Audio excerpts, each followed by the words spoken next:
Hey folks, this is Deb from Craft of Consulting, and I want to talk to you about something that is painful, but it's going to happen to you at some point when you're a consultant, which is you're going to make a mistake when you're working with a client. Now, it doesn't automatically mean that you're going to get fired. It doesn't automatically mean that you're going to ruin that relationship for all time or ruin your reputation in the market, as long as you handle it skillfully.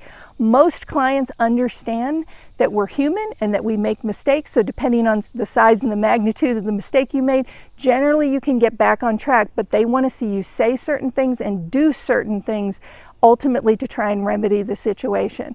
So I'm going to give you some advice on the first thing that you need to do. Now, I'm not a lawyer, so if you need to consult with a lawyer when you make a mistake, definitely do that. But I will tell you, the most important first thing to do is to take responsibility for it and say the words, "I'm sorry and I apologize."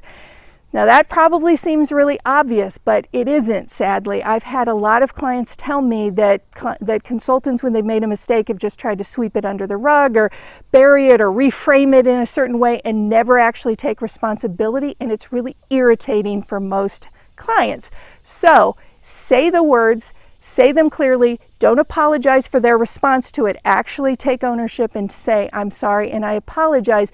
That can help alleviate any tension, get you back on track, start to rebuild trust, and then you can transition to figuring out what you can do to try and fix whatever the problem is or come up with a solution for them, which is the second most important thing.